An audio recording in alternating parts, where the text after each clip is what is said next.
scratch, wampum, dough, sugar, clams, loot, bills, bones, bread, bucks, money. Money is, at its essence, that measure.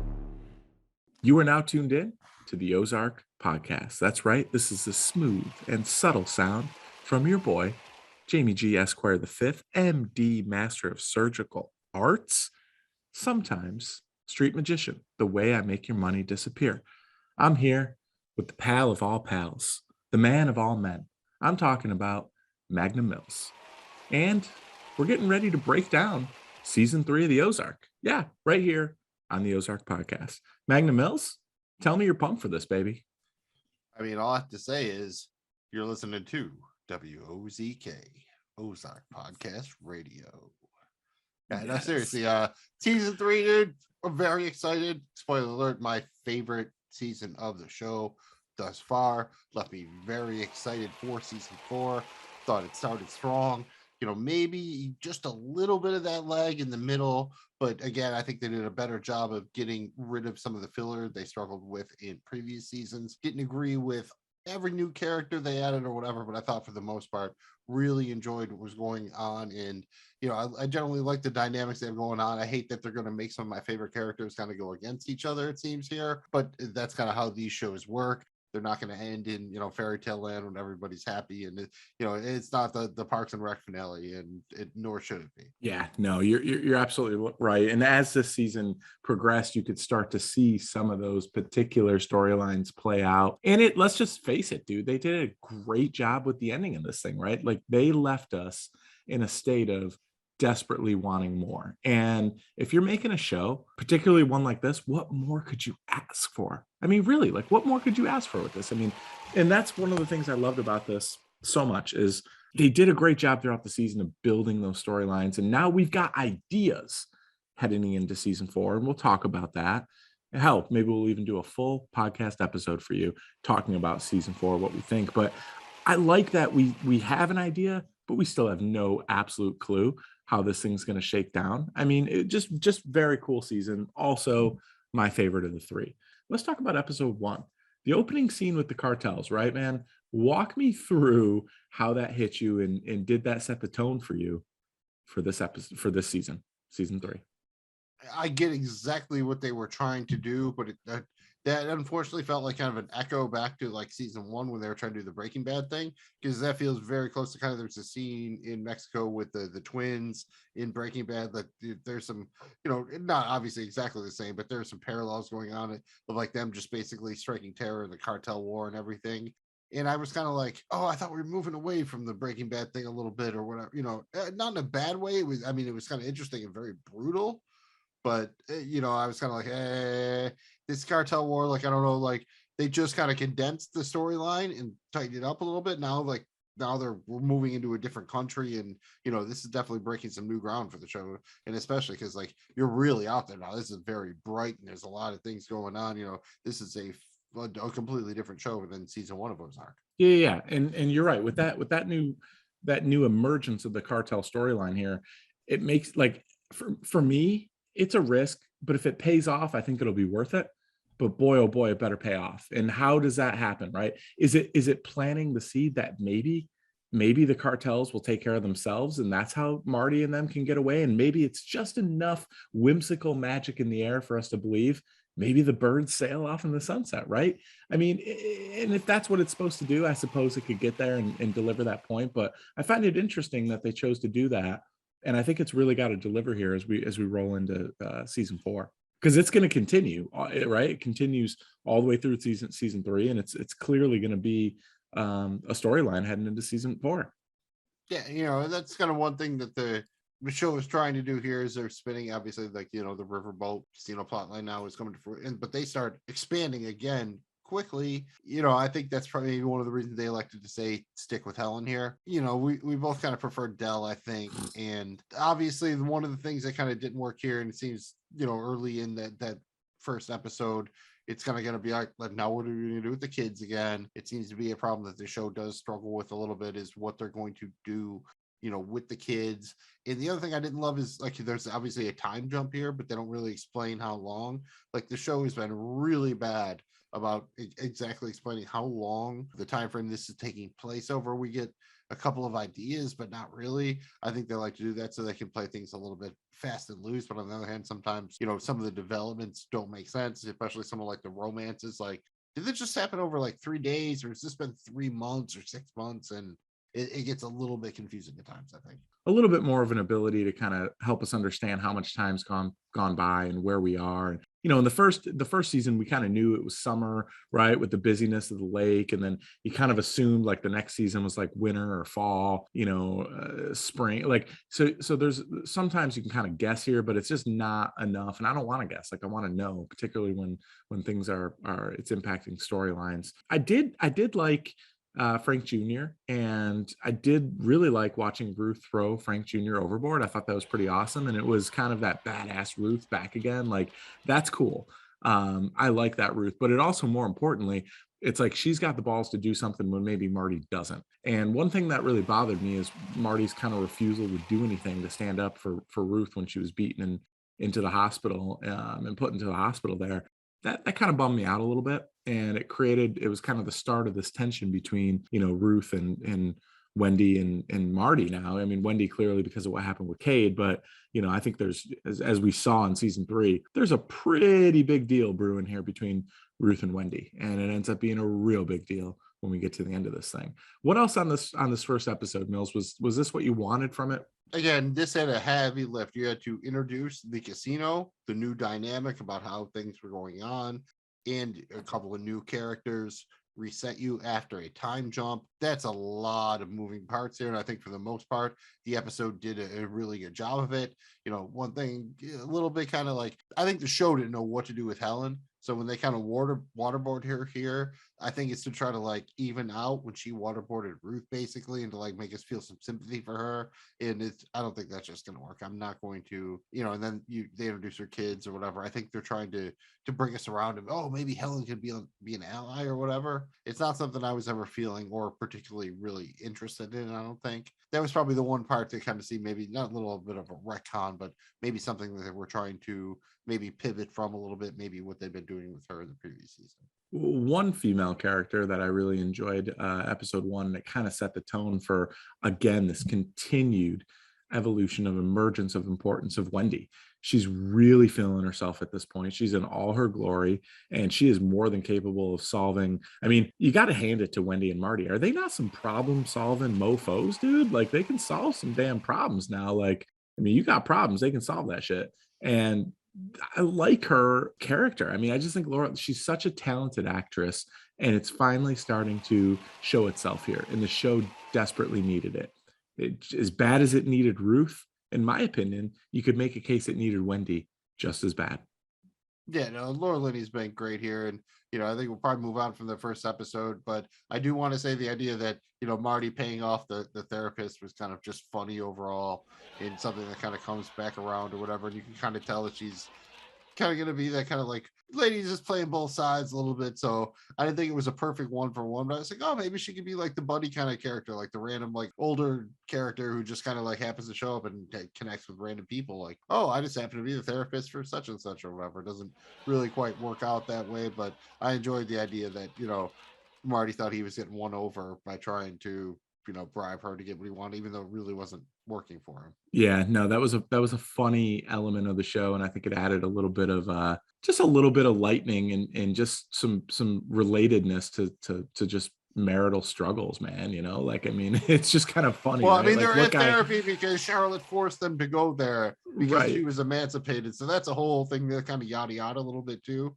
Like it's like, the show kind of like pulled that trigger and didn't quite know where to go. So it's like, oh, I'm home now, but you have to go to therapy. Like that's and a therapist who's so sketchy that Marty can just buy her off. Like, really? Like, hey, dude. And I think we're finding that like in this little area of the Ozarks, anything goes. Let's keep talking about season 3 here. Let's work our way through it, not necessarily episode by episode, but just some of the things that we really liked. And I want to start Magnum Mills because it's such a big deal throughout the entirety of this season. What at least it felt like it was the introduction of Ben, right? Wendy's brother, her little brother, who kind of just he kind of just like abruptly shows up in their life a little bit, which is actually not something I was a big fan of, was how he showed up. And at first I hated this storyline, but it really grew on me. And even the things I didn't like about it, I understand why. So, at times this was frustrating, but it kind of hit home. I mean, we'll look at like his relationship. You find out that he's bipolar, right? And that's a big moment where you kind of start to feel a little bit bad for him, and he's really just trying to be a good guy. Wendy trying to keep the family business away from him, no avail. And what happens there? Then the relationship with Ruth, right? This was interesting for me because it kind of showed a softer side to Ruth that they really hadn't shown since she was worried about 3 and Wyatt and her younger family members, as she was kind of playing like a parent role, before she really emerged, and she still does, but before she really emerged as Marty's kind of right hand. So that was kind of interesting for me, even though at times I hated that Ruth was kind of tied up in this. I understand why, and I actually grew to like that they did it, and then ultimately how they dealt with him at the end was just incredible. So Mills, I would love to hear from you on Ben, all things Ben. This was a really important character for kind of the one and done character of season 3, and he was involved in kind of a lot of the plot and some of the subplots and some of the plot moving forward, honestly, heading into season 4 is because of his role. I think that's an excellent way to kind of do season 3 here. Maybe we'll kind of just break down the major plot lines and then comment on any additional stuff we have after that. And Ben is obviously a major plot line here. I believe they bring him in at the beginning of episode 2, and he was the guy referred to in season 2 where we're first seeing him. I'm like, am I supposed to know him? I thought for a minute maybe it was the kid of like Sugar Man, the dude that Wendy was fucking in the sun. Remember he came down or whatever. I was like, is that this? I didn't know if I was supposed to know who it was. And kind of at the beginning of this, the scene, you're like, oh, this seems like a cool guy. Maybe he's trying to help out this chick. And then he kind of just loses it. And it gave me a weird vibe. And I think that kind of continued all the way through. Again, you see him, I think, again, first show up at the casino and he meets Ruth. And like literally they have about half a scene together. I'm like, oh yeah, they're going to fuck. Not that I was mad about that or whatever, but it did seem that was the main problem with me. I think the actor actually did a very good job of just emoting, especially in kind of playing like legitimately emotional person all over the place. I think he actually did a very, very good job. But the problem is it ultimately felt to me that Ben was like a walking plot device. He was there to do a bunch of things. He was there to, get with Ruth, to set Ruth against Marty. He was there to put Wendy against Marty. He was there to exacerbate things with the cartel. He was there to exacerbate things with the mob. He was just basically the dude who, like in the the season 4 of The Sopranos, when they brought all the old mob dudes out of prison or whatever, basically to stir the shit up. Same concept here. And I really thought that the actor did a very good job. I thought that they tried to do a decent portrayal of bipolar. Like they didn't make it like dual personality or something. It was kind of a gradual descent when he was off his meds, and it was very relatable. And especially the idea of him, being committed or whatever, and just being, terrified of that. But then, of course, after that, he literally does all he needs to do. Everyone's asking, like, Ben, please just like do these 2 things, like stay here, do this. And he doesn't listen to any of them. And so that's when it's kind of like, dude, like everybody tried their best, and you literally, even though you think you have good intentions, are just fucking everything up. And after a while, it's kind of hard to watch. So, by the end, it was kind of like, he's got to go. Yeah. It almost had to be. And of course, you knew it was probably going to have to be Wendy that would, just because that's from a narrative standpoint. And then it makes sense, obviously, because that really sets them against Jonah. And I think that's going to probably, come into play in season 4. Yeah. And let's not forget, I mean, Ruth just kind of sucked up the fact that like Wendy killed her father, right? I mean, so let's not, now Wendy killed like her first love, right? Like this is I think a big deal too in the Ruth versus the Birds here, right? As we roll into season 4. So just such a huge, important character and kind of storyline that ran its way through. I appreciate that the show, but they did that quick. They didn't try to hide it or whatever. They let Ruth know that Wendy did, they let everyone in on it early, because I hate it when shows do that and they make something like that happen, the audience knows, and they deliberately keep the characters from knowing it. I think that was a better job here to just get it right there early on in the season and let both the characters know, so they're both operating with agency. No, you're absolutely right. I mean, and that again, and it creates a huge looming issue, on how this thing's going to fall out. The other thing with this is I was really satisfied with how they dealt with Ben. You're right. It got to the point where you're like, God, man, this dude is just he's just ruining everything, right? And how they did it, I thought was just really well done. And it wasn't that it wasn't like it was a total surprise or like, it was an M. Night Shyamalan moment where you didn't see it. It wasn't anything like that, but I thought it was done incredibly well. And again, Laura Linney just doing an outstanding job here, being a human, but yet doing what absolutely had to be done. And I mean, imagine making that decision, right? I mean, again, this is the Birds taking another step towards just being horrible people, right? But being forced to be horrible people. So this was big. Mills, how did you like how they dealt with him, man? Were you happy how they ended, the storyline of Ben, at least for season 3? Yeah, they did pretty much what they had to do. He had to go. I mean, I guess you could have poochied him off to some random island country, but he didn't seem like. Then you would have to send Ruth off, and they were never going to get Ruth off of the show. So I appreciate that they didn't show it on screen, and then they did basically let you see the body without seeing the body. So there's no question. They kind of just dealt with it. It is what it is. And that's, we can talk about how that relates to Ruth maybe, but I would say just let's move through a little bit. That was a shorter storyline, but kind of fun. And what did you think about them trying to acquire the other casino? Because it kind of came up randomly, and then they're trying to do it. And you got Wendy like talking to Navarro on the phone and shit. And then you have Marty like talking to the husband, being like, yeah, you don't really want to sell this shit to us. And then, he gets him to set the fire. And like, then one of my favorite parts of the whole season, I think, was when Ruth did the hack on the slot machines to fuck them up so they could buy the other casino. I thought that whole plot line, like initially I thought, oh, this is going to kind of be bullshit. But then it was kind of like a fun little, like, oh, like, because it kind of lets Marty and Wendy both have their fun and brings Ruth into it. So it was a good actual plot line where it didn't last a long time, but it was good, and it involved the major characters in a way that made sense. So I think this is, again, a sign of the show really improving in its 3rd season. Could not agree more with you on that.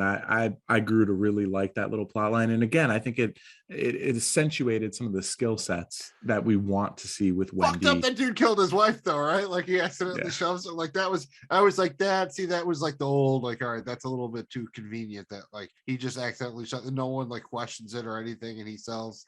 Like that's a little. It accentuated what we wanted to see out of the character skill sets with Wendy and Ruth and Marty, getting this thing done. And we saw, again, more leadership out of Wendy with her talking to Navarro. Like that was kind of a big deal, like earning trust with him, but then, realizing that this is not a game. This isn't politics per se. That I like that, and this helped kind of facilitate that, and Ruth getting involved, Marty, to your point, all of them kind of coming in. So that was a cool little plot within a plot that kind of found its way. Didn't, like you said, they didn't make the mistake of dragging that on, which is hard to do. Yeah, and that actually flows right to the next part. Like, what did you think about the whole like Wendy talking to Navarro storyline? Because then Marty starts spying on her or whatever, and it kind of ran through most of the season where she felt like she had a personal connection with him. And for a minute, like I definitely had in my notes, I'm like, are they gonna fuck? Like, because she didn't fuck Wilkes kind of in season 2, but he put it on the table. But the way he was talking, I'm like.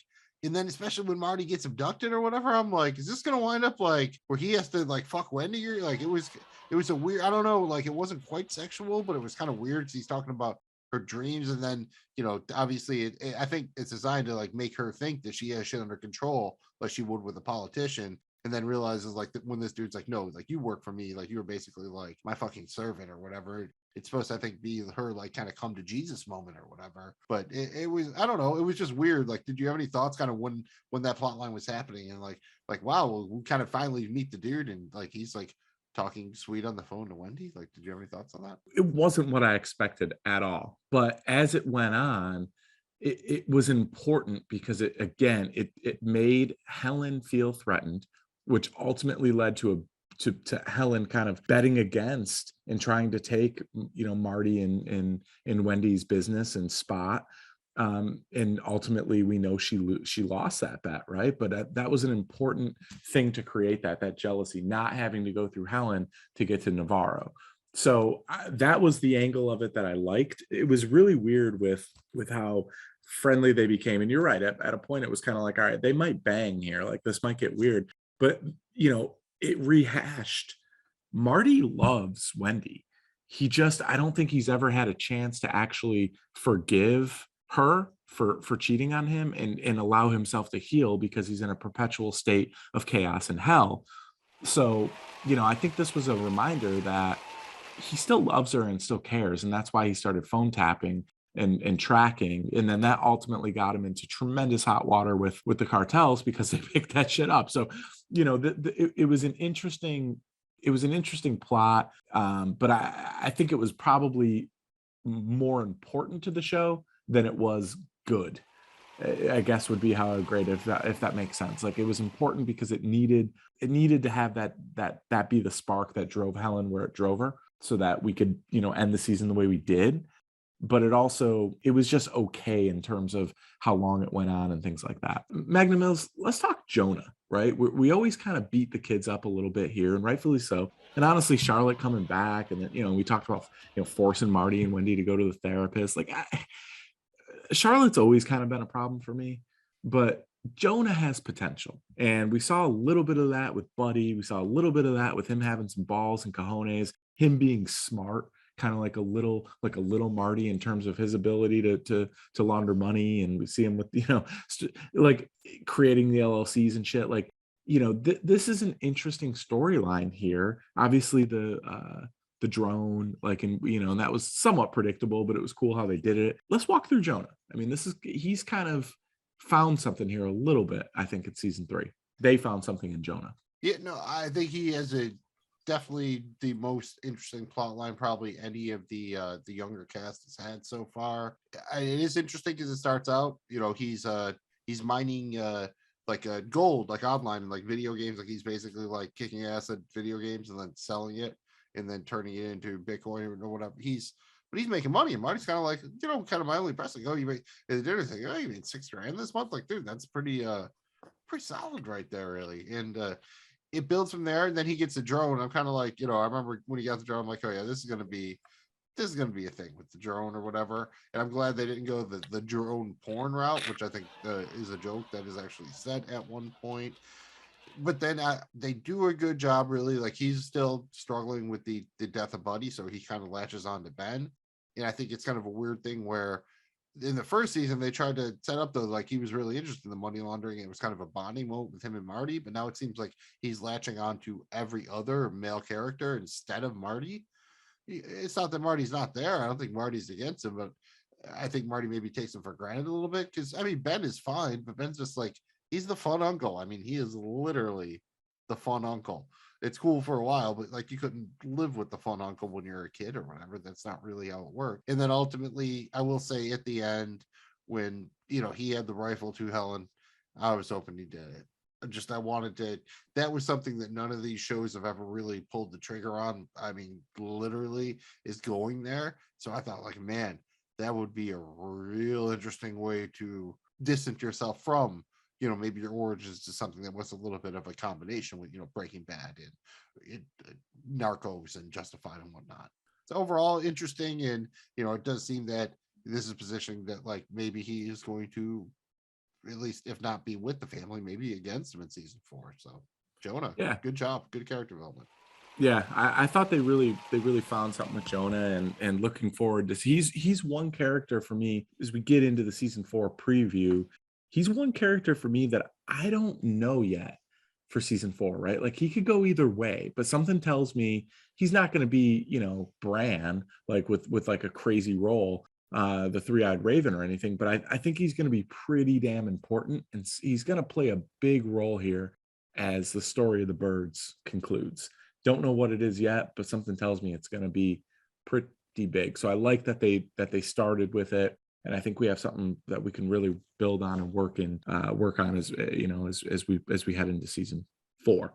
What And, other and I have a good plot line right here that's kind of sneakily important, I feel. I'm going to have to say, you're going to have to give me, something the kids would call your favorite ship name for Wyatt and Darlene, and why is it not Diet?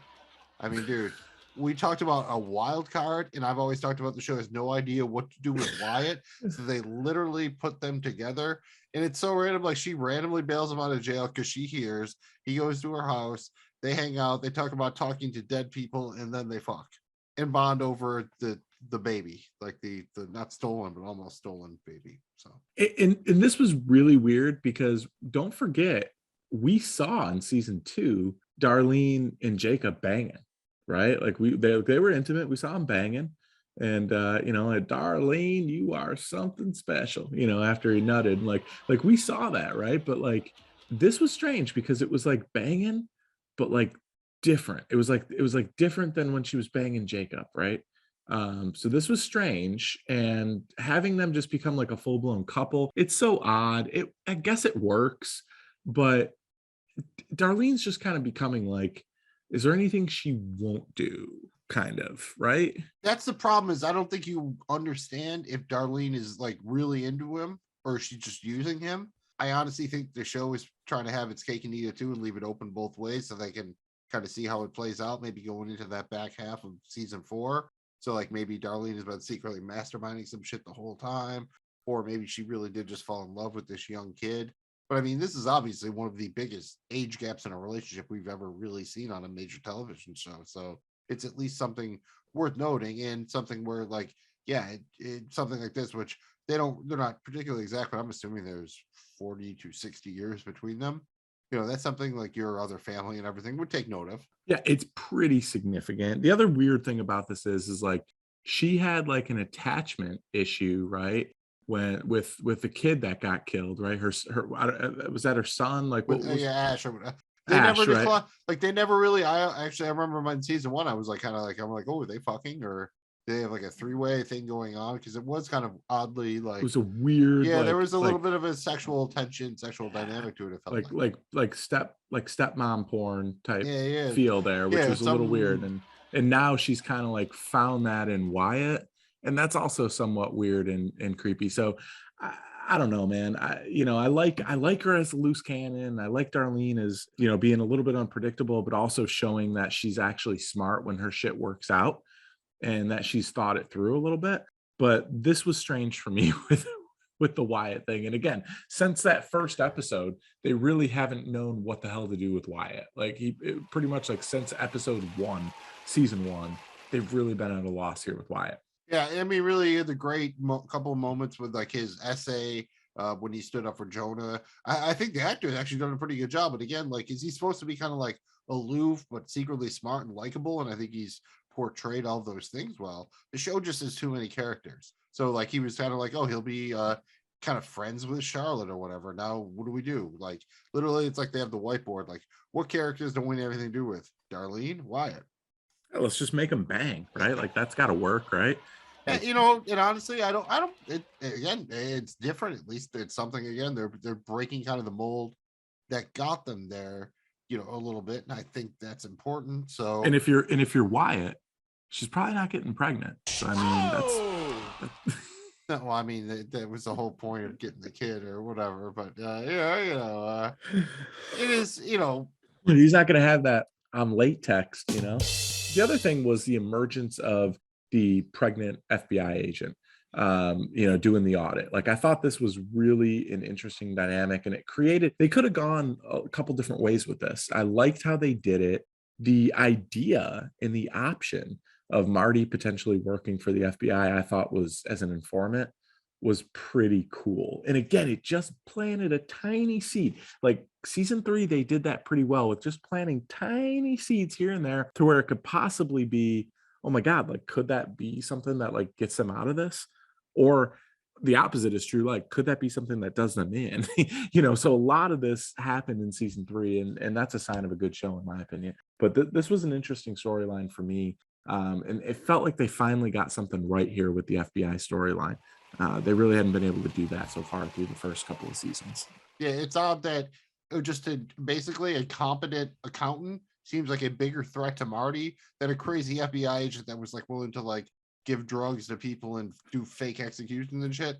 This is actually better and builds more tension. So Yeah. I appreciate, that quite a bit from a standpoint, I think, of the show realizing, more of what it's really about or whatever. Although I will say, just to carry that out, did you ever really believe that Marty would like flip for her? Even when he kind of agreed, like I thought he was playing an angle. For sure, but I liked it just because maybe he's building something to have that as like a nuclear option or some sort of crazy out that we don't see yet. It created enough of a seed there where I didn't think it would ever be like, okay, this is out. There's going to be some, if that is the way out, there's going to be like a long 6 or 7 thing pathway that of things that happen to get there. Yeah, it's emotions 11 when you see it after or whatever, but I mean, seriously, though, I like the idea that because the show really, because she even says it to Marty, he's supposed to be so brilliant that the FBI is like willing to hire him after he goes to jail. And I just think the show sometimes has been poor at expressing the idea that he is really supposed to be like the best at this or something. And I think part of that is because if he was really this good, he could have made money without like having to do the cartel thing. That's kind of the point, is like they'll never get, like they have to beat, he would be making more money, I feel, if like in a regular standpoint. But I think his level of his intelligence does fluctuate a little bit too much sometimes. And like sometimes he can, he's Marty Bird, dude. And then at other times he's just like, obviously, like say Wendy is far smarter than him. It just doesn't quite, sometimes I think that people are, what the plot needs them to be. And, I don't really want to spend too much time on Darlene and the baby. That's just kind of creepy. You want to talk about Sam? I mean, he goes from, obviously like the real estate guy in the first season, then his mother dies, now he's got this money, and then he literally like, so now they're going to put him in charge of the strip club, and the first thing he does is fall in love with the stripper. And then, on to season 3, and now like they're gonna actually trust this fucking dude to like help them learn, but the stripper's still there, and then she's in the casino with him, and then like he gives her the fucking ring at the end, which is made out of his mom.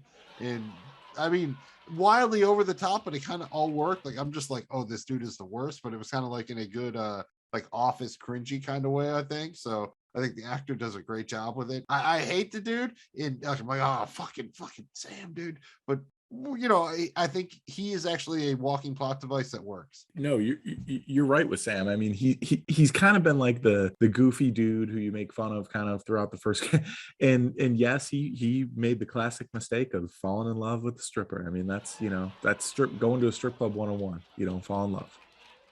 But first rule, but he did. And yeah, well, I guess technically he was managing the strip club. A lot of managers of strip clubs do marry strippers. So I guess like if you're technically managing the strip club, I guess, you might be married to a stripper. Yeah, and that's fair. That's a fair point. I did like the nervousness and the suspense and the goofy awkwardness it created with him laundering the money. Again, it just shows, I think they tried to achieve how desperate the Birds are. They are really running out of options here and are willing to do anything because it's life or death to make this happen, right? And think how bad it's got to be when you're trusting Sam to do your laundering at your casino for the cartel, right? Like that's dire straits. That's slightly better than the Smurfs Ruth was using when like they had no other choice or whatever. Just slightly better. Hell of a job though. Like here's 10K, lose 9. Yeah, I mean that's. I like how they did that. He was an interesting plot line. Again, you're right though.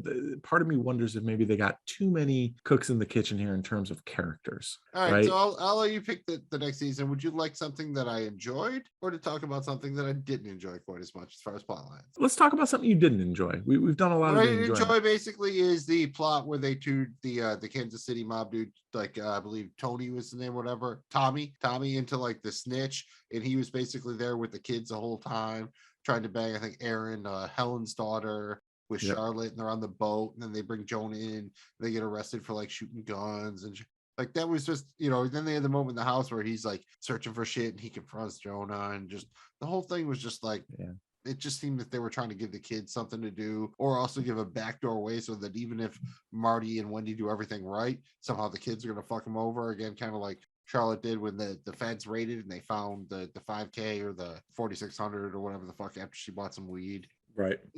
So that whole storyline really just didn't do it for me at all. And again, just it really, because it was especially weak too, because it was almost like, they had Marty had Frank Sr. burn that boat just so they get the film of this guy to set him up. Again, from a writing standpoint, it seemed like they just needed to create this conflict in another way to get the birds, kind of similar like in The Sopranos, say when they try to turn, spoiler alert. Yeah. Adrian.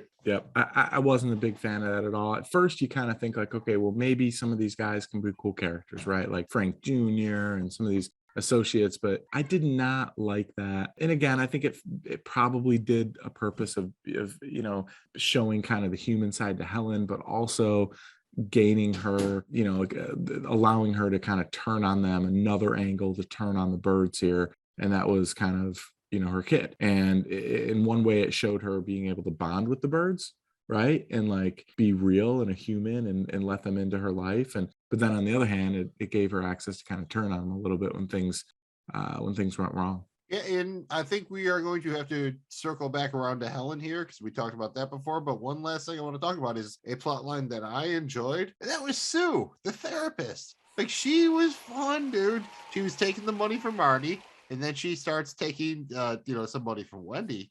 And still just kind of keeps playing themselves off each other and trying to do the real therapy anyways. But then, when it comes down to it and they break in front of her and say like a whole bunch of shit they never should have said, Marty's like, how much will it cost? And she's like, oh, it's not about money. Marty's like, how much will it cost? She's like, a shitload. And then you see she bought like a Ferrari McLaurin or some crazy shit. And then so I feel bad when she gets fucking murked and it's coming basically. But the idea I'm like she could have been fun, dude. Like she could have been like the closest thing we got into another buddy is like this crazy ass therapist to do a weird Sopranos twist on it, but she's also totally willing to milk them for money and drive around the Ozarks in a fucking high end fucking sports car. That was cool. Nothing like spending $200,000 on a car right after you get all the money and they're like, don't spend it on anything flashy. Yep. Bright yellow Ferrari. Yeah, that's no, you're right. That was a cool storyline. I enjoyed it when it lasted. Rest in peace, Sue. Mills, let's talk Helen and let's talk that final ending here, man. This was big. The episode 10. We had a lot go on in this episode, right? Like I like that they, on one hand, I like that they didn't show Ben's death, but they did make it. It was certain, right? Like there's no like questioning it. Like we know it happened. Yeah, I'm not gonna lie. When they first got a funeral home, I was like, "Oh, this is what they're gonna use to get rid of all the bodies," and that's why they bought the funeral home. That's fine. I'm not really against it, but yeah, it was kind of proper. I think it would have been. I was thinking we were able to get something for Sopranos and a long-term parking thing. I thought that was maybe going to be it when Ben was in the cab at the beginning of that episode. That would actually turn out to be like that was a cab to taking him to like get whacked, or it didn't exactly work out that way, but I thought something like that kind of would have been cool. And again here, like if we get to the end, you see the drone footage come back around, kind of like you knew it would. They wouldn't get that drone footage without using it. And again, that's fine writing. That's how it works. You have to do the thing like that. And Marty did make it smart at the end to use all that to get the other cartels guys out of play to get them just down to Helen. But dude, she did him dirty with that. What did you think when she walked into the FBI office and said, "Oh, Marty was, going to be an informant or whatever"? Like you didn't believe it, right? You knew she was bullshitting. I think so. Yeah. I mean, you got to hand it to her. She went all in here. I mean, she really committed, right? And it was basically going to work, or she was going to die. And I like that it created that level of suspense throughout it, where it was like, okay. You kind of knew that, like, but then again, when this came out and you were watching it live, you didn't really know they hadn't signed on for season 4 yet. So there was probably a little bit more suspense at the time of, do have to take in consideration that you watch this knowing there's a season 4. So you might not have felt the same level of suspense that folks did in questioning it when they watched this live. Or when it came out, not knowing that there was going to be a season 4. It's possible that this show wrapped in 3 seasons. We didn't know that when it came out. So that's an important note here, I think, to make, in terms of like, damn, it's either going to be Helen or it's going to be the birds, right? And Not that I necessarily thought it was going to be the birds, but there was a little, it could have been. It could have been. Especially given that if I remember right, like I think the third season dropped basically just as COVID pandemic started. That threw a lot of productions up in the air. So that definitely kind of left that open. And obviously at the end, just to finish the Helen thing, she tries all she can, but Navarro caps her. Not even his lieutenant, he does it personally, caps her in the fucking head. And Marty and Helen get the blood like literally on them, not figurative blood. Finally, like they have the blood of other a little bit. They did it brain with chunks. the creature before, but yeah, like it's. And then Navarro just hugs him with the like. I think that's a great, excellent, very, very good hook for season 4 right there. And just to circle back around to anything we didn't quite cover here. I do want to say that obviously we get Ruth kind of going over to the Snells. Wyatt kind of gets her in a little bit here. And that's kind of one thing that nobody knows. Like everybody thinks Ruth got Ben out of jail, but actually it was Darlene. That's something that like Wyatt knows, obviously, like she did it for him. Everybody else thinks that Ruth did it somehow. So that's a little bit up in the air still. And then, but dude, she goes to Frank Jr. and literally shoots him in the dick. And then goes and makes a deal with his dad. Drives up to his joint and says, yeah, I just shot your kid in the dick. Well, let's make a deal.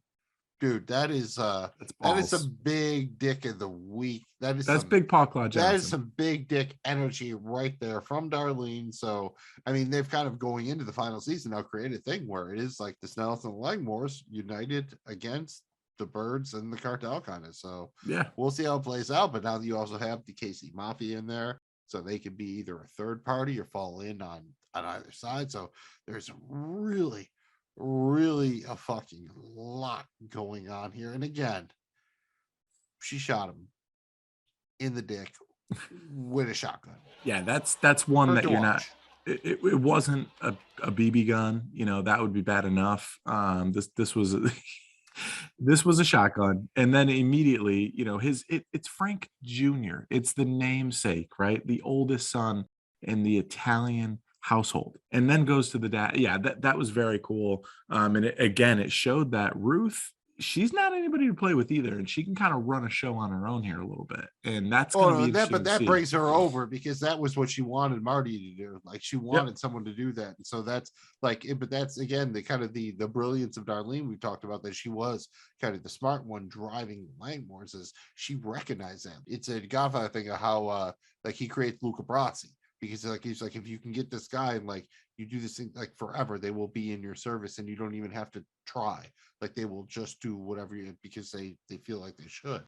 And I feel like that's the kind of like, she is trying to create like her own like kind of Luca Brasi with Ruth. And I believe that will probably set up a lot of the conflict going into the 4th season here. I cannot wait. Magnum Mills for season 4 coming very, very soon. Don't you worry out there, Ozark fans. We got you covered right here on the Ozark Podcast. WOZRK, as Magnum Mills likes to say. Mills, let's give this thing a grade, man. I think season 1 we were both kind of C+ in it, and then season 2 we were kind of B+ in it, B to B+ in it. How are you rating season 3?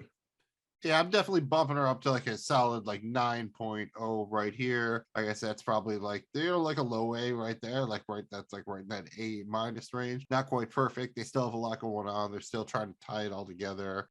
Again, the kid storyline didn't really completely work for me here, so now I'm gonna perfect it out. But again, I think a big jump in quality from the previous seasons, and I think it's a good thing that again you're seeing the quality of each season rise on a good trajectory here. We'd like that. I think that they're going to finish strong with these final 14 episodes. Yep, man, took the words right out of my mouth. I'll go ahead and give it a 9.2. This season to me was by far the best season out of the 3. And the way it has me excited for season 4, which will end up being the last season split into 2 7-episode chunks, this is going to make 2022 pretty damn cool for me, right? Being able to get the first 7 kind of early on and then coming back and get the later 7, that has me excited, especially as football season's winding away. This is going to be good stuff to keep us going during the off season. And so for me, 9.2, I love how this thing ended. This season didn't seem to drag on the way, season 2 or parts of season 1 did. So it gets the bump up for me. And yeah, man, super pumped about season 4. And this was the Ozark Podcast presented by the Joe Blow Football Show. You can find us on your favorite podcast streaming platform by searching for the Ozark Podcast. You can find all of our video content at joeblowfootballshow.com. Takes you right to our YouTube page. When you're there, if you could, please like this video and subscribe. It would help us out a lot. Doesn't cost you nothing. If you don't like it at any point, you're free to unsubscribe. You can find all of our fantasy football, DFS, wagering, and dynasty content at Season Gap FF on social media. We've also been covering the 15th season of It's Always Sunny in Philadelphia on our podcast, Nightpod Cometh. Find that on your favorite podcast streaming platform by searching for at Nightpod Cometh and on social media at Nightpod Cometh. This has been the Ozark Podcast. I'm Magnum Mills. That's Jamie G. This was season 3. We're going to see you right now for our season 4 preview. Make sure your money's clean, because can't spend it if it ain't.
I'm so fucking focused. Yeah.